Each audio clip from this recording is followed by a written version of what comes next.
If you're going to ride long distance, you need to learn how to ride in the rain. And it's not like this. Don't do what we did.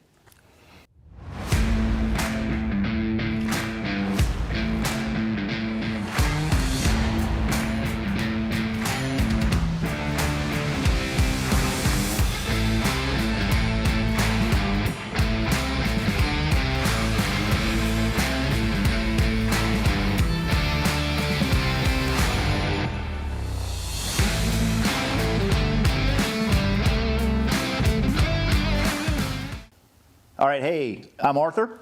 Talk about riding in the rain a little bit.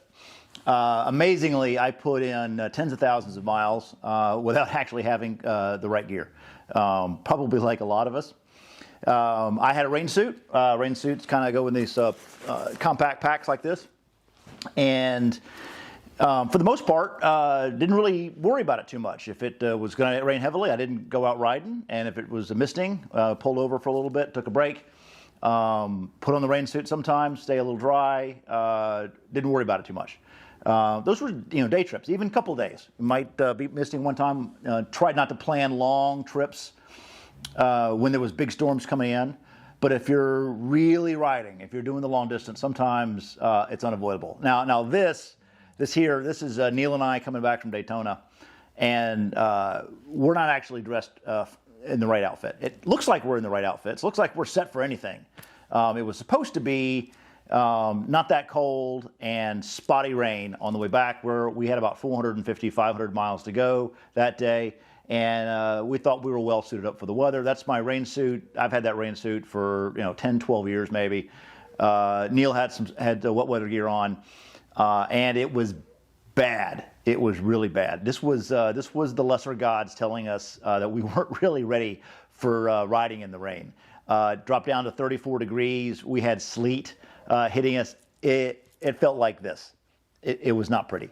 What happened was, as it turns out, after a little research, rain suits expire. The seams start leaking. You're essentially sitting in a puddle of water when it's really coming down, and you got wet. We got so wet. We were changing clothes along the way. We took a blanket. Neil cut it into strips, and we used it for scarves to try to keep the water out of our outfits. I think I dumped like 2 cups of water out of my boot one time. Not pretty. So that led me on the quest for the proper rain gear, and that was just early last year. So learned some lessons. Got the right rain gear. It's a bit more. It's not if you're on Amazon and you see rain gear for $50, that's not going to be the right rain gear. Not for the heavy stuff. When we were riding on the way back, I kept getting, even though I had the right rain gear on, I kept getting water down my shirt. Couldn't figure out what was happening. I felt I had all tied off. I had a full face helmet on. It still wasn't working. So let me show you. So this is what the right rain gear looks like. And if you can even see, I've got boots on it. In addition to the rain outfit, you can get these inexpensive over boots. They just slip on over your boots. They fall out very thin, easy to pack, and your feet will stay dry. Yeah, I got waterproof boots on too. It doesn't help too much when you're in a downstorm. So that's the right rain gear on there. So the last fix really that we should know about is, even when you've got all that on, and the hoodie on the rain suit is real important, because you can put the hood over your head and under your helmet, and that leaves just this area that's exposed. So even if you've got leaks in your helmet, you don't get wet. Now I've got over here, this is Neil and I. We're riding in the rain. We did 300 miles of the 630 miles that day in the rain, and we were dry. We had the right gear. So what is the right gear? It's a good rain suit. Quality rain suit where you can sit in a puddle and it be okay. It doesn't leak through the seams. It should be breathable still. It should be able to zip on easily without having to take your shoes off. Boots may be required when it's really, really heavy. Sometimes this depends on the style of bike. Again, as I've said in earlier videos, I've got a Road King, so I'm fairly exposed around the side, so my feet will have a tendency to get more wet than, say, one of the more bikes with the more robust fairings or protection for the legs. That being said, even if it's a downpour, it can be really bad. So the last thing that we had that I highly recommend is from a great brand. Klim makes these. This is, what do they call it? The Hurricane Collar or something. This goes over your head and fits right there. Goes underneath the rain suit and underneath the helmet. And this collar keeps all of that rain that's hitting you in the face and neck from getting down under your shirt. So we rode, as you can see here, we're just riding away.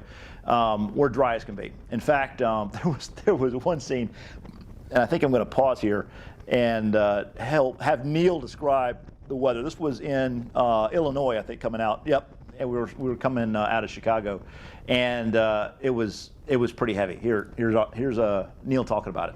I'm off to a good start again, and beautiful weather starting out. Beautiful weather starting out. Had a spot of rain, so got the rain gear fully up before it hit us. I think it's catching up to us today. Just a spot of rain, but like a bathtub. It was a bathtub. Dumped on us for about 5 minutes. We were going along, we could see it, and we said, let's just pull into this bridge, put our waterproofs on, which we did. And 2 minutes later, we were in Niagara Falls. It seemed like we were riding through the air, through the water. So we were perfectly dry. Yeah. Well, it wasn't pretty. That's the rain gear. Now, I would want to add one last point at the end. That's how to dress for rain. If you're going on a long ride, and we were on the road for 11 days, and we're going down to Daytona in March, and that's going to be another long one. And you're going on a single day ride, you get wet, and in the ride you can throw your clothes in the dryer and be fine. It's when it's cold that it's really uncomfortable. Now, here's one last point I'll make on gloves. Lots of people talk about waterproof gloves. The Gerbing heated gloves are waterproof, so if it's cold, I've got those on, so that satisfies the glove problem. Lots of folks talk about how to keep your hands dry in warm weather with regular gloves.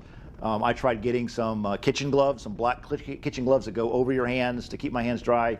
I don't recommend those. You start losing grip on the handlebars, it's not really worth it. If your hands aren't cold, I just wear the leather gloves. I just let them get wet. I'm not worried about it. It's just wet hands at the end of the day. I pack about 3 or 4 pairs of gloves on a trip, and at the end of the ride, I'm just going to switch my gloves out and let the other ones dry out. And that's probably the easiest way to do with the gloves.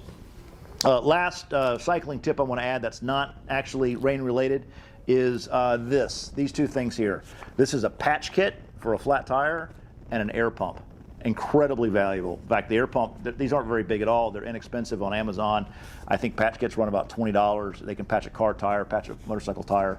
If you're in the middle of Iowa, AAA ain't going to get there that day. Highly recommend those. That will save you days of grief for a little bit of cash and a little bit of storage space. Just tuck them away. It's now a staple on all my rides. Hope you enjoyed the video, and hope you learned a few things about riding in the rain.